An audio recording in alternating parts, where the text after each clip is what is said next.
শুধু একটি রুটি চুরির অপরাধে সেই মানুষটিকে ১৯ বছরের জেল সাজা দেওয়া হয়েছিল। জেলে তার জীবন নরকের চেয়েও ভয়ঙ্কর ছিল। প্রতিদিন তাকে পানির মধ্যে দাঁড় করিয়ে সবচেয়ে ভারী ও প্রাণ ভাঙা কাজ করানো হতো। অবশেষে সেই দিন এলো যেদিন তার মুক্তি পাওয়ার কথা ছিল, কিন্তু জেলার ইচ্ছা করে শেষবারের মতো তাকে কষ্ট দিতে চাইল। সে বলল তাকে একাই ১০০ কেজির একটি খুঁটি তুলতে হবে। স্বাধীনতার আশায় সে দাঁত চেপে ধরে পুরো শক্তি লাগিয়ে দিল। আশ্চর্যের বিষয়, সে সেটা করে দেখালো। বাধ্য হয়ে জেলার তাকে মুক্তির কাগজপত্র ধরিয়ে দিল, কিন্তু মানুষটি সঙ্গে সঙ্গেই একটি বিষয় লক্ষ্য করল। কাগজটি হলদেটে হয়ে গিয়েছিল এবং তাতে স্পষ্ট লেখা ছিল সে একজন বিপজ্জনক মানুষ। এই মুক্তি আসল মুক্তি ছিল না, ছিল প্যারোল। প্রতি সপ্তাহে তাকে থানায় হাজিরা দিতে হতো। এটা দেখে তার রক্ত ফুটে উঠল। আসলে সে রুটি চুরি করেছিল শুধু এই কারণে যাতে তার ক্ষুধার্ত ভাতিজা বেঁচে থাকতে পারে। এই অপরাধে তাকে প্রথমে ৫ বছরের সাজা দেওয়া হয়েছিল, কিন্তু জেলে থাকার সময় জেলার বারবার তাকে নিশানা বানায় এবং তার সাজা বাড়তে বাড়তে ১৯ বছরে পৌঁছে যায়।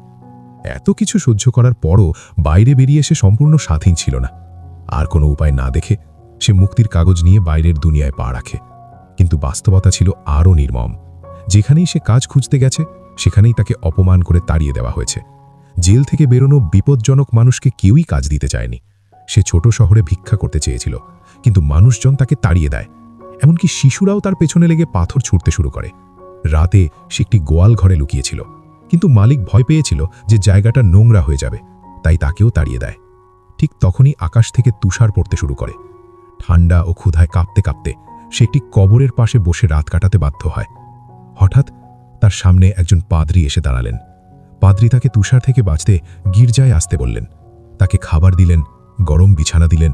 কিন্তু এত কষ্ট সহ্য করার পর হতাশ হয়ে সে গির্জার রূপার বাসনপত্র চুরি করে অন্ধকার রাতে পালিয়ে যায়। সে সেগুলো বিক্রিও করতে পারেনি। এর আগেই পুলিশ তাকে ধরে ফেলে। পুলিশ তাকে শনাক্ত করার জন্য পাদ্রীর কাছে নিয়ে যায়, কিন্তু পাদ্রী বললেন এই সব জিনিস তিনি নিজেই তাকে উপহার হিসেবে দিয়েছেন। শুধু তাই নয়, টেবিলে রাখা সবচেয়ে দামি রূপার মোমবাতি দান তুলে দিয়ে বললেন লোকটি তো এই জিনিসটা নিতে ভুলেই গিয়েছিল।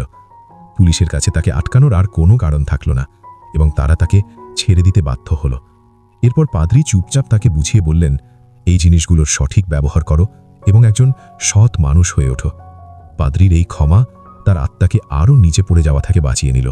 ঠিক সেই মুহূর্তে সে সিদ্ধান্ত নিল সে তার অতীতের লজ্জার চিহ্ন মুক্তির কাগজ ছিঁড়ে ফেলল এবং এক নতুন জীবন, এক পরিষ্কার শুরু করার জন্য সামনের দিকে এগিয়ে গেল।